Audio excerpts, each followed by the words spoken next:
जय श्री राम, हर हर महादेव। इस वीडियो में हम बात करेंगे माता दुर्गा के 10 रूप 10 महाविद्याओं के बारे में। हमारे धर्म शास्त्रों में 10 महाविद्याओं का वर्णन मिलता है।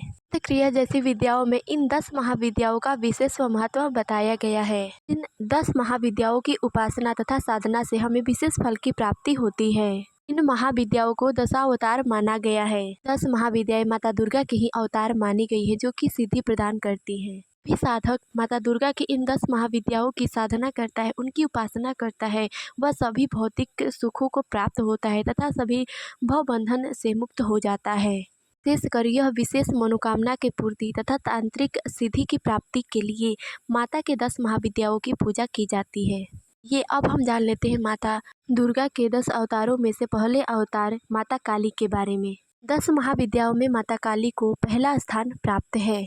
माता दुर्गा ने राक्षसों का वध करने के लिए माता काली का रूप धारण किया था। देवताओं और दानवों के बीच हुए युद्ध में माता काली ने देवताओं को युद्ध में विजय दिलवाई थी। कोलकाता, गुजरात और उज्जैन में माता काली के जागृत मंदिर स्थान है। भी प्राप्ति के लिए माता दुर्गा के अवतार माता काली का विशेष महत्व बताया गया है। माता काली की पूजा करने से भगवान शीघ्र ही प्रसन्न हो जाते हैं। माता काली हाथ में त्रिशूल व तलवार धारण किए रहती हैं। पुराण में माता काली के रूपों का विशेष रूप से वर्णन किया गया है। माता काली की पूजा के लिए शुक्रवार का दिन तथा अमावस्या का दिन विशेष रूप से माना जाता है। माता काली का मंत्र है ओम ह्रीम श्रीम क्रीम परमेश्वरी कालिके स्वाहा। इस महाविद्याओं में दूसरी विद्या माता तारा देवी है। सर्वप्रथम महर्षि वशिष्ठ जी ने तारा देवी की आराधना की थी। माता तारा देवी तांत्रिकों के मुख्य देवी हैं। माता के इस रूप की पूजा करने पर आर्थिक उन्नति तथा मोक्ष की प्राप्ति होती है। पश्चिम बंगाल के बीरभूम जिले में तारापीठ है। यही वह स्थान है जहां महर्षि वशिष्ठ जी ने माता तारा देवी की आराधना कर उनसे समस्त सिद्धियां प्राप्त की थी। तारा देवी का दूसरा प्रसिद्ध मंदिर हिमाचल प्रदेश के राजधानी शिमला में स्थित है। चैत्र मास की 9वीं तिथि और शुक्ल पक्ष के दिन तंत्र विद्या प्राप्त करने के लिए साधक माता तारा देवी की आराधना करते हैं। अपने भक्तों के जीवन के सभी कष्ट और परेशानियों को दूर करने के कारण इन्हें माता तारा देवी के नाम से जाना जाता है। माता तारा देवी का मंत्र है ओम ह्रीम स्त्रीम हुम फट। इस मंत्र का जाप कर आप माता की कृपा प्राप्त कर सकते हैं। 10 विद्याओं में माता का तीसरा स्वरूप है माता त्रिपुर सुंदरी। त्रिपुर सुंदरी को ललिता और राजेश्वरी भी कहा जाता है।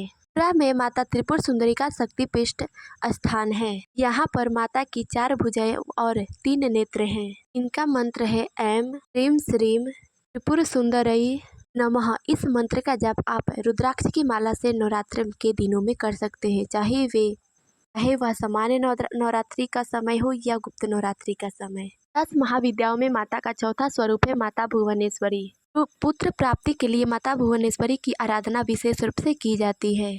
माता भुवनेश्वरी शताक्षी और शाकंभरी नाम से भी जानी जाती है। माता भुवनेश्वरी की आराधना से सूर्य जैसा तेज और की प्राप्ति होती है तथा जीवन में मान सम्मान की वृद्धि होती है। इसका मंत्र है ह्रीम भुवनेश्वरीयै ह्रीम नमः।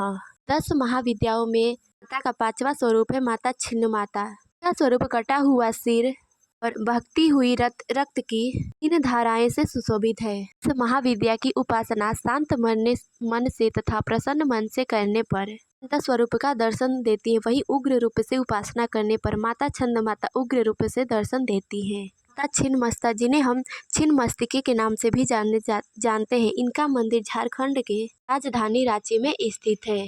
कामाख्या के बाद माता छिन्नमस्ता का यह दूसरा सबसे प्रसिद्ध शक्तिपीठ स्थान है। माता छिन्नमस्ता का मंत्र है ह्रीम ह्रीम ऐम वज्र वैरोचारिणई ह्रीम फट स्वाहा। 10 महाविद्याओं में माता का 6ठा स्वरूप है माता भैरवी। माता भैरवी की आराधना करने से साधक प्रकार के बंधनों से मुक्त हो जाता है। की पूजा से व्यापार में बढ़ोतरी व धन संपत्ति में वृद्धि होती है। इनका मंत्र है ह्रीम भैरवी क्लोम ह्रीम स्वाहा।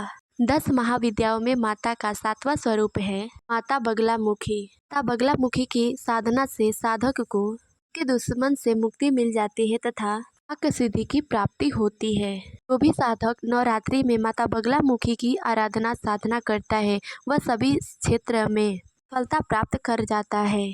कथाओं के अनुसार महाभारत काल में भगवान श्री वासुदेव जी तथा अर्जुन ने कौरवों से विजय हासिल करने के लिए माता बगलामुखी की पूजा अर्चना उनकी आराधना की थी। भारत में माता बगलामुखी के 3 ऐतिहासिक प्रमुख मंदिर है। इनका मंत्र है ओम ह्रीम बगुलामुखी देव्यै ह्रीम ओम नमः। 10 महाविद्याओं में माता का 8वां स्वरूप है। माता का 9वां स्वरूप है माता मातंगी। जो भी साधक अपने गृहस्थ जीवन को मंगलमय व सुखमय बनाना चाहते हैं उन्हें माता मातंगी की आराधना करनी चाहिए। मतंग भगवान शिव के कई नामों में से एक नाम है। जो भक्त मातंगी महाविद्या की सिद्धि प्राप्त करता है वह अपने खेल से, कला से, अपने कौशल से पूरी दुनिया को अपने वश में कर लेता है। मंत्र है ओम ह्रीम ऐं भगवती मतंगेश्वरी श्री स्वाहा। महाविद्याओं में माता का 10वां स्वरूप है माता कमला। माता कमला की साधना से साधक को समृद्धि, धन, पुत्र प्राप्ति होती है तथा वैवाहिक जीवन सुखमय तथा मंगलमय बना रहता है। माता कमला की साधना से माता व्यक्ति धनवान और विद्यावान हो जाता है। को माता सरस्वती के नाम से भी जाना जाता है। इनका मंत्र है जगत सुतई स्वाहा। तो ये थी 10 महाविद्याओं का वर्णन जिसको करने मात्र से व्यक्ति सिद्धि को प्राप्त होता है तथा वो सिद्धि प्राप्त होती है तथा वह मोक्ष को प्राप्त होता है। जय श्री राम, हर हर महादेव।